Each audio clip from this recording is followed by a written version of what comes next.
Okay, 8.4, system of equations in three variables. Now, we're talking about a lot of steps to solve these things, so this will be an exercise in organization work because you're going to run into a lot of steps, and you'd hate to see some minor errors occur that can throw you off quite a bit if it happens early in the solving process. So give yourself some space and work on these things. Look back at your work, and it would be a good question to ask and say, can I go back and look at what I was doing and understand what I was doing? Maybe go back two problems and look at it, and you should be able to very easily just by what you're looking at determine what you were doing from step to step, because this is like I said, a lot of steps. There's a lot of chances for error. Well, just a reminder what solutions are first. Solutions are things that make equations true. So in a linear equation with or in three variables is an equation equivalent to the one in the form of these kinds of things here, where I have like a constant a times x, a constant b times the variable y, and a constant c times z, and that's equal to some number, where all these constants in front of these variables or these terms are real numbers. We call this a standard form. That's same thing with linear equations. When we had like 3x plus 2y equals 5, that's standard form. And there is some pretty good reasons to try to follow the same form with these equations, so they're defining form again. Now a solution to this is now going to be, since we have three variables, there's actually three numbers that we have to deal with, and if we put that into an ordered pair, now we have three different positions in that ordered pair.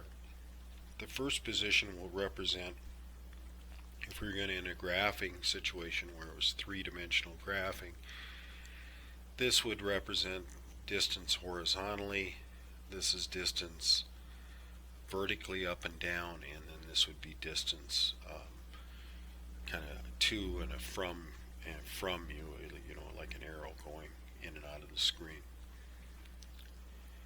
And they try to keep to that pattern so we can communicate effectively. When we do find solutions, we can follow a few rules, and that's a point. If I do find a solution, I want to be able to communicate that in a way that makes sense to somebody else.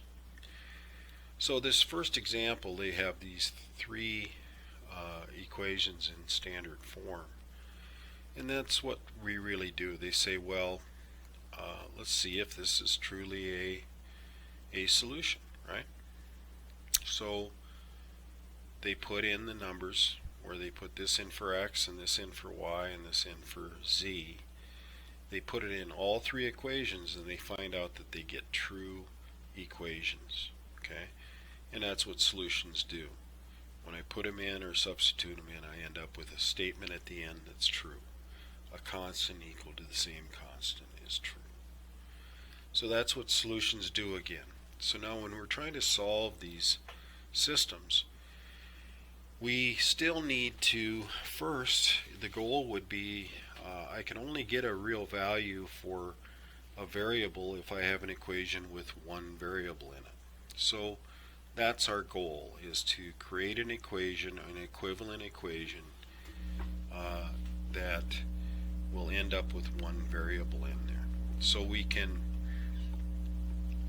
then end up basically getting a solution or a value for that variable, and then we're going to have to take some more steps, because even before, when we just had two, we would still have to go back and find out what the other one would be.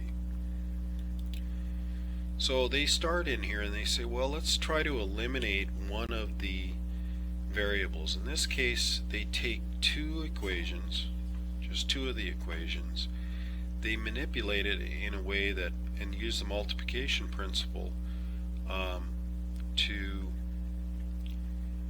create a situation where I'll get 2z to match up with this negative 2z. So they multiply both sides by 2. And you can do that as long as you follow the rules. You have to multiply both sides of the equal sign by 2, which would mean you'd have to distribute that 2 times x, and then 2 times y, and 2 times z, and you'd end up at 2x plus 2y plus 2z. And then you have to multiply 2 times the other side and get 8. Well, this equivalent equation with this equation, when I add them together, I can eliminate this z variable. So now I have an equation with two variables. So, and just like the one before, they did substitute, they did eliminate one of the variables. And they give us a caution here. When I'm doing this, when I'm matching up these equations with three variables in them, to do elimination, or which is usually the case, substitution would be almost always more complex. So we manipulate the equations to try to use elimination. Well, if you're going to do that, then you want to make sure you're getting rid of the same variable in each equation. In this case it was z. So we end up now with two equations with two variables, and now we're doing basically what we did in the prior examples, and we go from there, and then they eliminate the y in this case, and they end up with an equation with one variable. We can solve that and find out that x needs to be equal to 2 in this case. Well, now we can go back into these equations with two variables, and I can put in the value for x, and I end up with 8 plus y equals 7. Notice they picked this one, which was a good idea not to have to deal with that negative y. A lot of errors around that, but they get y is equal to negative 1. Well, now I have x and y have values. Well, I can go back to any one of the equations that had three variables in it. I basically get it down to one variable because I can substitute 2 in for x and negative 1 in for y, and I end up with 1 plus z equals 4. I can solve that. Z equals 3. So if I didn't make any mistakes, I end up with this ordered pair. The x is 2, the y negative 1, and z is 3. Well, let's check it out. I take those first, the original equations, I put those values in for the variables and see if they make all three of them true. So solving systems of three linear equations, they give us the steps here to use elimination method to solve systems of three linear equations. Write all equations in standard form, and why they do that again is to try to match up, get things in order, so it'll be easily, you can recognize where you can use elimination mostly. One other thing is, it's usually always good, especially in these kinds of things, is to clear any decimals or fractions. I can multiply both sides by any number. So if I have like halves in there, I could multiply by 2, it would get rid of all the halves, and now I'm talking about whole numbers again, or integers, which are a lot easier to work with. 3, choose the variable to eliminate. Then select 2 of the 3 that would allow you to eliminate. And a lot of times you can pick 2 that actually you don't have to manipulate them at all. There might be a negative z and a positive z, or a negative 3x and a positive 3x and 1. I would grab those 2. You don't have to do much mathematics. Reduce your chance of error, and you can eliminate more easily that way. Next, use a different pair of equations. So you can't use the same pair again, but I'll have to pair one of those two up with the other left out equation. And again, remember that you're trying to set up an elimination process, but also you need to eliminate exactly the same variable that you did in that first process. And then you go through that step. Now we have a system with two equations, and you follow the process to go through with that. Here's another example. I'm not going to go through all those examples, but they give us a good idea of some of the strategies you can use to take care of some rather lengthy work to do these kinds of things. And then they talk about the solutions. The last part of the chapter that we're going to cover is some more terminology. And mostly I like to look at these graphs. Remember, we're talking about a three-dimensional system now. When we have three variables, there's three dimensions that can occur. It isn't just something I can draw with an x and a y axis. I end up with these planes basically of existence now come into play, where your paper is like a plane, but we have other planes that occur, so we have a third dimension in this. Now, planes that intersect at one point. This is one situation where this green plane here might represent one of those equations, because that's what you end up with. If you have three different variables, the only way you can graph all the solutions that occur is you end up with this plane, or kind of like a sheet of paper that would extend forever. So this green area would represent all the solutions that can occur for that equation. Okay, so if I just have one equation, just like even if it's two, there's an infinity of solutions. Well, there's an infinity of things that can happen in this green plane. And then you have this blue plane. If I was just looking at these two planes coming together, right, I'd end up with this line of intersection would be all the points that they share. In other words, all points that are solutions to these two three-dimensional equations. Now, if this other plane came in here at any other angle and stuff like that, we end up with this dot right in the middle. This dot represents one ordered pair. There's going to be an x, a y, and a z value for that dot or that intersection. So we have three planes at intersection. You end up with, actually, you're creating a point. Well, that's one thing that can happen, and that's what they're talking about, that this system is consistent and it has one solution. Okay? Now, planes intersect alongside a common line. Now, this can occur too, where you end up with this kind of fan situation that occurs, and all three planes intersect, but it actually creates a line or infinity of solutions that would follow a pattern of a line. This system is consistent, and it has an infinite number of solutions. Now, another situation that can happen is there's no intersection at all. In other words, these are parallel planes, and so you can end up with a system having no solution. Just like when we have lines that are parallel, when we had two variables, these planes, all three planes, end up parallel, so there's no solution. This is called inconsistent, and there's no solution. Planes intersect two at a time with no point in common in all three is called an inconsistent situation. The system has no solution. Okay, so here's the four things that can happen with these systems of three equations. Now, they define this consistency a little bit here. It says a system of equations that has at least one solution is said to be consistent. So if it has at least one solution, it is consistent.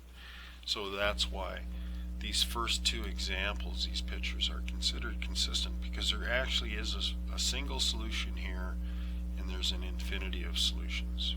So they're consistent. No solutions, no solutions. Remember that even though there's intersection here, there's no solution to all three at the same time.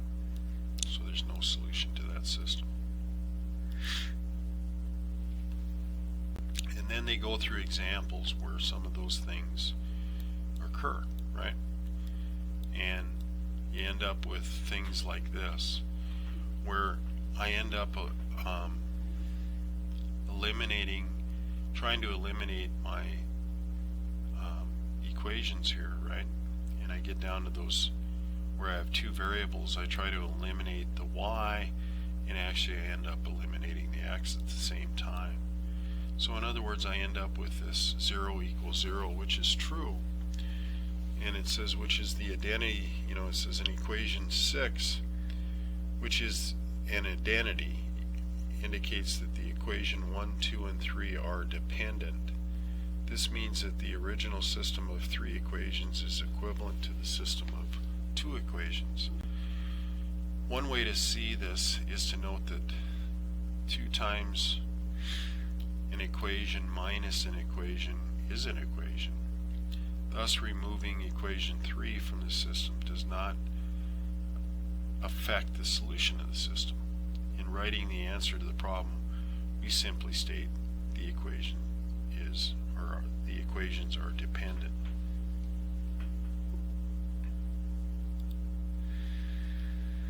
And that's the other kind of thing that they're talking about. Before this, consistency and inconsistency had more to do with whether there was one or more solutions. Now they're talking about this dependency stuff. And it says a planes intersect along the common line. The equations are dependent and the system is consistent. So they're dependent for this to occur. And there's, in this case, they're consistent, but there's an infinity of solutions. Planes that coincide or basically lay over each other or consist of all the same ordered pairs are dependent and consistent. In fact, there's an infinity of solutions for that too. Two planes coincide and the third plane is parallel. The equations are dependent and the system is inconsistent. In other words, there's no solution here. So they kind of go through those situations, and they're talking about trying to explain all the different ways and different things that can happen with these types of deals. Now, that's really not a lot of new information as far as going from 2 to 3 variables. It's just increasing the amount of complexity. Now, complexity doesn't mean complicated, it just means it takes more steps to do that. You need to keep in mind what's the goal as you go through these steps so you don't get lost in the process. Well, that's the end of chapter 8 for us. We're going to do a quiz after this, and then probably give you a chance to do a couple different attempts at that quiz, hopefully to practice and get ready for the chapter test, which again will have to be proctored. So we're talking about you should be looking at the calendar, and if you need to get a proctor to get that arranged so you can get that a test done, so I can tell that you actually did it yourself and that you did it without any other resources. Or basically, that's the only way I can tell if you've got some solid knowledge of the material that you need to have. So good luck with this material. Make sure you get your prepared for the exams, the quizzes again, and then remember the chapter tests need to be proctored. So, and I'll probably try to schedule a room. I don't know if I'll be there this time, but I'll set aside a time sometime with the